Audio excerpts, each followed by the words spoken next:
So one of the things just to talk about a little bit for now would be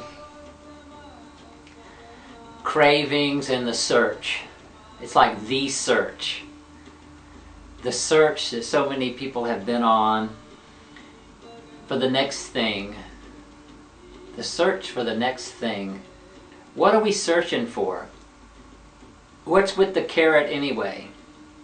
Do many people actually really sit down and find out what is this carrot that's dangling in front and what is it about?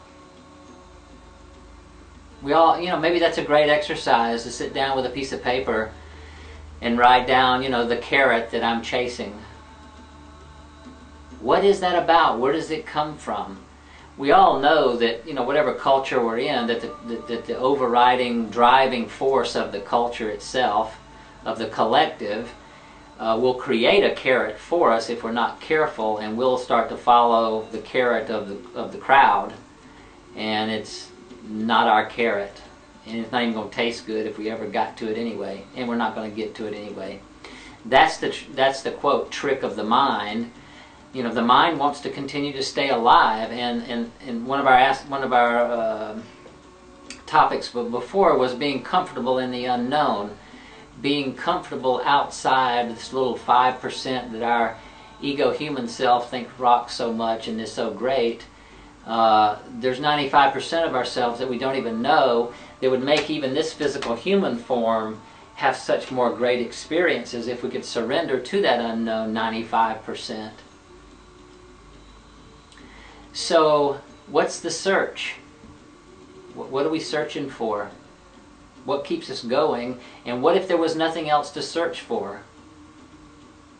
Well, if we ever found that place of stillness, be it in meditate, those of us that have meditated, you find that sometimes, at least starting out, you get into a meditation space, and your mind's still working, right?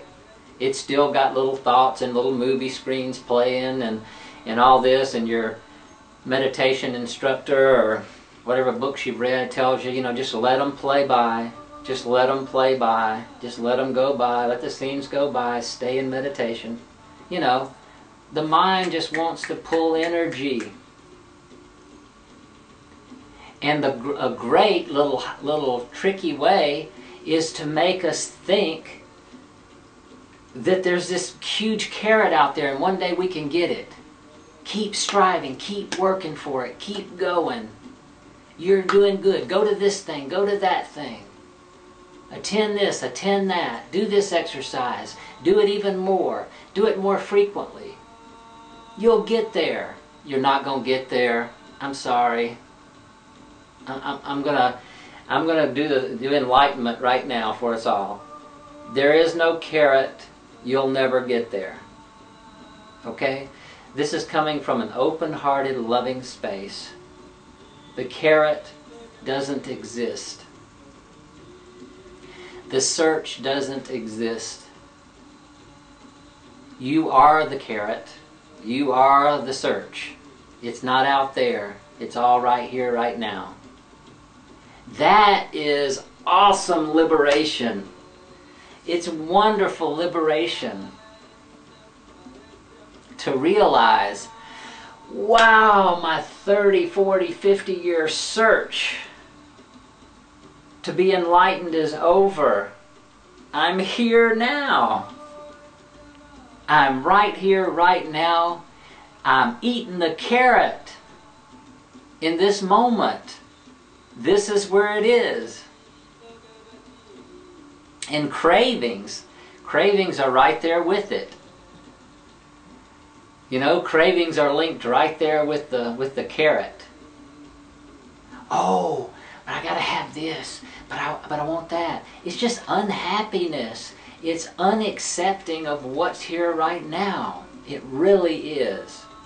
If we really sit still, we'll see that cravings are nothing more than something taking us out of the here and now, saying, when you have this, when you do this, then everything will be lovely. We all have already had that experience, really now. What is that phrase that's out there? Insanity is doing the same thing over and over and over and over again and expecting a different result. That's all. That's all we've been doing. All we have to do is face that truth. Every time we crave anything, we're going outside of ourselves looking for the carrot. You can already know that when you go get that thing, right after you get it and experience it or have it or do it, what? A minute, 5 minutes, an hour, a day later, a week later, you're back on the search again. That wasn't it. We have had so many that wasn't it's. Wow, you would really think that we'd catch on. This is liberation. You know, a number of these segments, I'm just talking about getting real with what's here and what's now. And I know some of it, you know, may sound harsh or rash or abrupt or whatever, but it's a reality. And I know it's a truth that'll speak to our hearts if we just open our heart and go, you know what, I felt a vein of truth go through that. Or wow, that really hit me like a brick wall. That was so true. I've been searching for so long. I've never ever gotten there. You know what, when we, you know, some of us out there started out and, you know, what, 18 years old, and you wanted this kind of a place to live, and you wanted this kind of car to drive, and you wanted this kind of job, and then you got it. Then what'd you do? The carrot got bigger. Now I want this kind of house, and I want this kind of car, and I want this kind of job.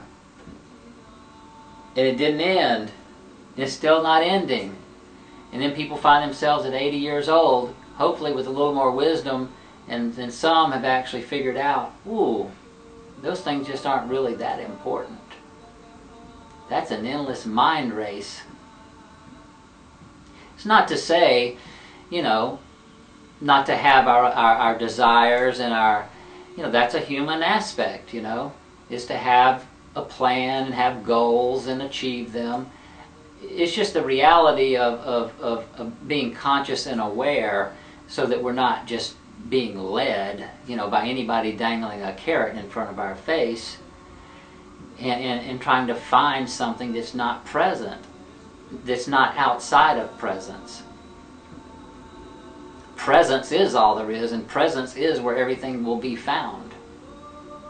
And in fact, if we really want to sit down and dissect everything out, which we already know that's an endless road, we can really you can see without getting too far at all that anything outside of this present moment now is suffering. And that's another little homework piece, to get out a piece of paper and write, how do I suffer? And just let your mind free flow into how we suffer and how you suffer particularly. We're all suffering on some level. There's some unhappiness level there. So get real with your suffering. And you'll start to see, if you look through all your suffering, that every one of those things you've written are outside of the present moment. It's probably something of the past, or it's probably something of the future. It is outside of this present moment. I guarantee you that. All suffering is outside of the moment.